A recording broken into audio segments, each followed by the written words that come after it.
problem. I'm just kidding. It's so rude. So I need to rush home before it snows. It's gonna snow starting at 8 and it's 7:20. It's gonna snow at 8 and then it's gonna keep going till like forever. I don't know. I'm so tired of the snow. I hate this place. I need to leave.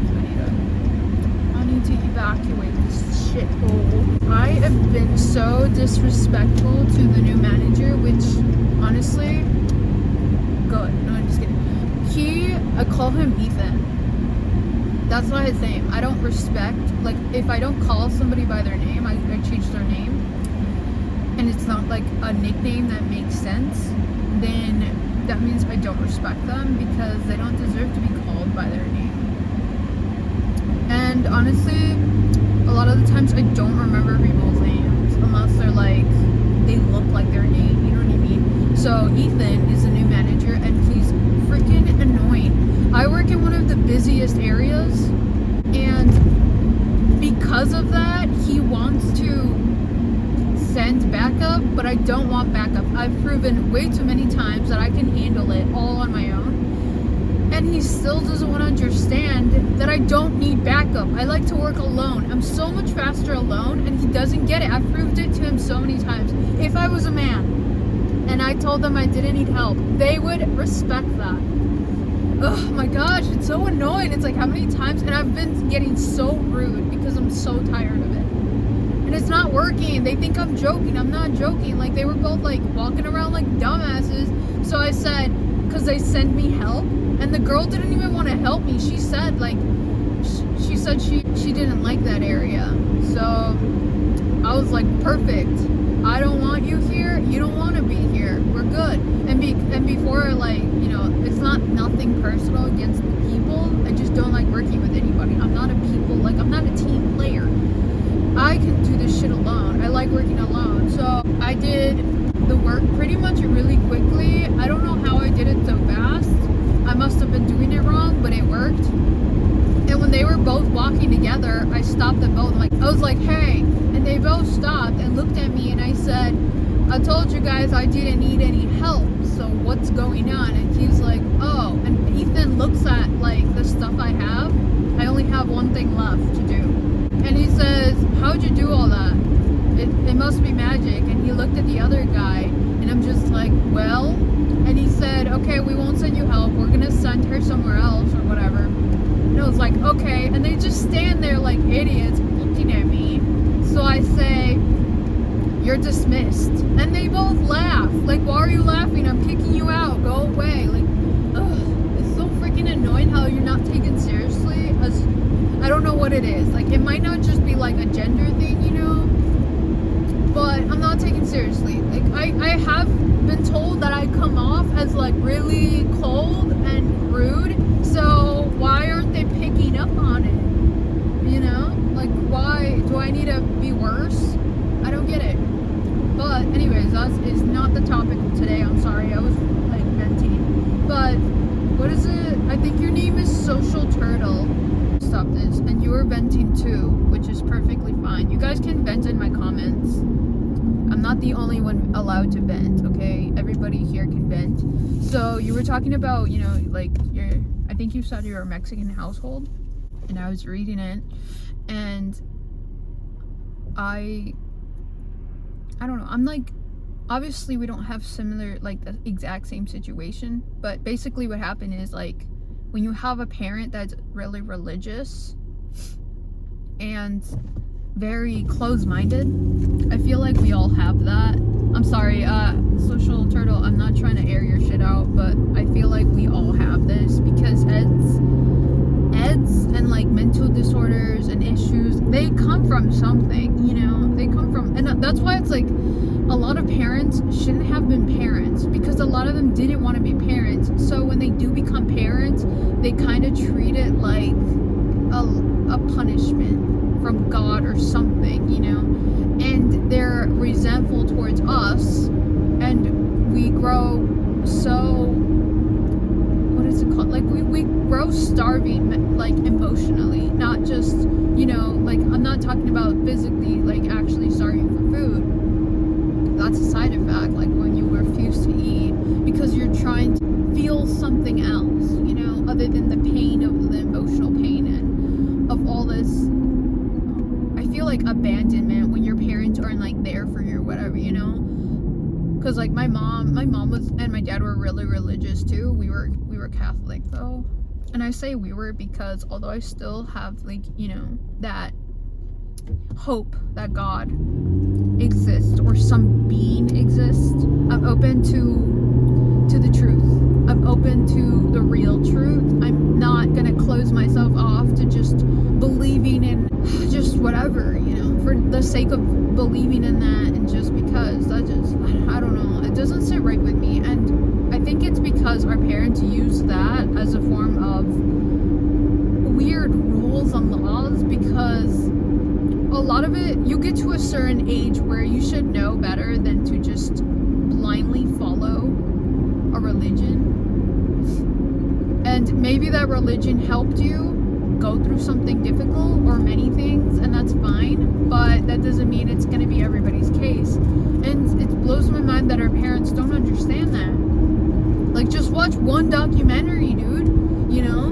And it's like, to neglect your kids and then expect them to come out like healthy and perfect, that's just stupid. Like, what are you doing? I really think family therapy would be like a good idea, but at this point, like, when somebody doesn't want to be involved with like family therapy, don't ever force anybody into therapy. That's a waste of time, because the problem with therapy, it only works if you, why do I feel like there's something in my ear, if you actually try, you know. You can't force it onto somebody. And I've made that mistake where like I'd convince people to go to therapy with me and like try. And I think that you're not asking me for advice. I'm sorry if this comes and you didn't want it, but I feel like you would be better off completely distancing yourself from your mom. I did that too. I distanced myself from the people that were toxic around me. Not my mom, but like the people around me. But when me and my mom did not get along because we just didn't, I don't know, she just connected more with my sister at the time. I stopped forcing a relationship. I stopped trying to have that perfect relationship because it's pointless. And I see it a lot too in everywhere really, where mother and daughter get along. Why is this car going so fast? You're freaking me out. Where mother and daughter get along and they're friends, and or sisters or brothers or whatever family, and it makes you feel like, oh, I'm doing something wrong because I don't have that. But in reality, it's like there's a lot of things we don't see about that family. You know what I mean? Not everything is like good. Everybody has something bad. So I do really connect with you on being trained to hate yourself, like almost like we were programmed to self-destruct and hate ourselves by our families. Because if your family is Mexican, I forgot, but Mexican culture, a lot of cultures, they really stride on making you feel less than, because they make you hate yourself, they make you have low confidence. And religion is also tied into this, so now like you're doubling it, you know what I mean? They make you feel like you're not good enough and you're not complete alone, so they can keep you not believing in yourself and never leaving and always, you know, taking their word on everything and not questioning their authority. And that's very, very true. I swear, this is what they do to you. They're breaking you down, and they have broken you down so they can have control over you. And they will keep doing it. Like, it's just something their parents did to them, so now they do it to you. And it's bullshit. I call it out a lot too. Like, I called my dad out a lot on stuff. My dad was the problem in my family because he was very controlling, and he used religion as a way of justifying his bullshit. And that's a lot of what they do, because if you think about it, there's religious people that are good, and their biggest thing is to be kind to people, treat people the way you want to be treated, or whatever, you know, all these rules about being good, being kind to people. Why don't our parents do this? You know, why don't they treat us right? Why aren't they good? Because they don't care. They're not trying to be religious in a way where it's beneficial and good. They're just trying to use it as like a form of like authority and like I'm better, I'm always above you. And that doesn't mean you have to like not respect your own child, you know?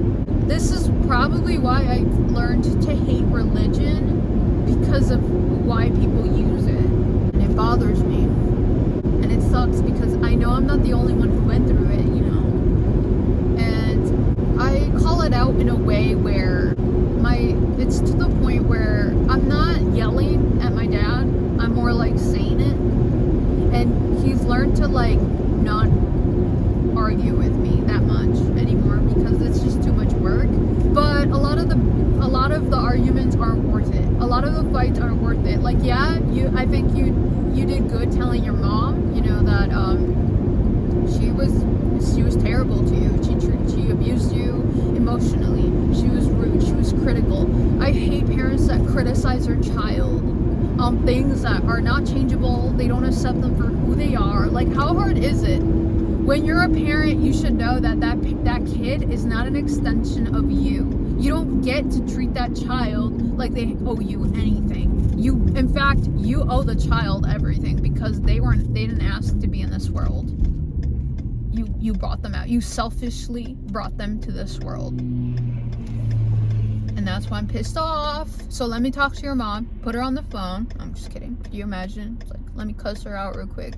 Let me make her cry too. No, I'm just kidding. It feels terrible to make like a parent cry, but sometimes they need to understand, you know? And the thing is, we never, at least I hope we don't, we never say terrible things to our parents like they have said to us. And yet, when you tell them the things, like I've described shit to people that they've said to me back, and they'll cry. It's like, why are you crying? You had no problem saying it to me, you know? It makes no sense. It's like, I know damn well if I ever did something like that to like anybody, like if you ever treated your mom like she treated you, she would have broken down. It's like, how come they notice this shit when it's done to them, but they don't understand how painful and hurtful it is when they do it to their own child. And the whole transitioning thing, I think that if you know it in your heart that you are meant, you know, like to transition or you're not who you want to be. And this goes with everything. If you aren't happy with your life and you're not becoming who you want to be because of somebody else's sake, you're going to pay for it later on in the road, okay? I have put on hold my life for so long. Like, I would not do things for the sake of saving money, for the sake of, oh, I shouldn't do this because everybody tells me it's a bad idea. And then later on, years will pass and I will resent myself. And you don't want to resent yourself. I feel like that's one of the worst ways to disappoint yourself. Always pick yourself. Trust me. Like, you will not be disappointed if you pick yourself. Now, this is not an excuse to hurt people, okay? Just because you want to slap somebody in the face, even if they deserve it. Because a lot of the times, it's a waste of time.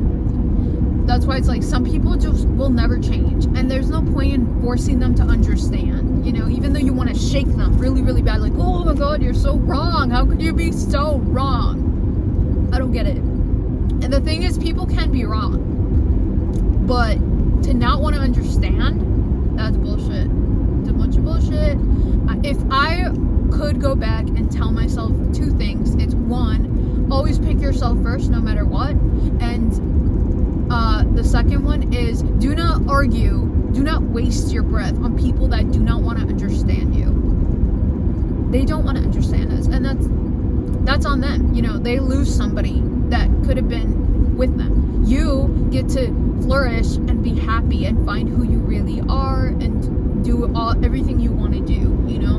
And maybe you don't have the ability to do it right now, like if you can't leave your mom, like you can't live somewhere else or whatever, that's fine. You can distance yourself. You can try not to be so close to her.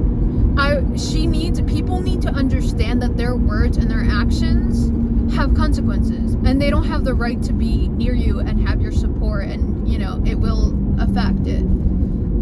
especially if they didn't want to understand where you were coming from. And if they're trying to like tie up your wings and not let you be who you were meant to be, like, that's bullshit. That's a bunch of bullshit. And that is what I have to say about that. So yeah, I hate it. It's like, because they weren't ready to be a parent or to be a good person or to treat your own child with respect, they decided to take it out on us. Another thing is authority, dude. I don't know if it's a Mexican culture or just like olden days, but people should not, like, I would never, if I had children, but I won't, I would never tell them all grown-ups are right. My dad would always say that, like, all grown-ups are always right and you're wrong because you're little and you're dumb. That's just a breeding ground for all kinds of abuse from other adults. Like, all of them. Like, grooming too. Like, because you won't question their authority. They're just training, your own damn parents are training you to never question an adult when adults are full of shit way more than kids are most of the time. So that just pisses me off. Like, I would always tell a child, like, you tell me when somebody treats you like shit, when somebody anything, because adults are not to be trusted either. And I think one thing that parents really mess up in is in not apologizing to your child when you make a mistake. They need to know that nobody's perfect, because I used to think that all adults were right all the time and they were perfect and they were never going to make a mistake. So I would never question my dad's authority and like what the rules he made, and I learned how to cry quietly in my room. It's so stupid. So freaking stupid. Almost 10. Oof, I made it before it snows. I did make it early. That's good. I thought I wasn't going to. But yeah, that's all I can think of talking about. I could go on about like authority and stuff because I really did connect with what you were saying. Like, and maybe you guys write, if you guys connect with Turtle, Social Turtle, please write it down in the comments what you think of the situation, or if you relate, because we've all got this kind of, we've all got toxic shit in our life. Like, we've all got something we need to vent, to release. It's better to release it. And I need to feed 3 cats. 3 cute little cats. So I must leave. But yeah, I'll see you guys next time. If you wanna FaceTime about like an idea or conversation, please write in the comments and I'll try to find it. Social Turtle, thank you for writing as always, and don't apologize for venting. I vent all the time. I think people should do it more often, especially because it's healthier. But I hope you feel less alone, and I hope life gets better. I think life always gets better, especially when it feels like it's the worst it has ever been. It always, that's why it's like, I love this one quote. I forgot who wrote it, but it's like, basically, when you're down, the only way to go is up. So maybe that helps in some way, but I'll see you. I'm looking around to see if anybody's watching me because I look crazy. Anyways, bye.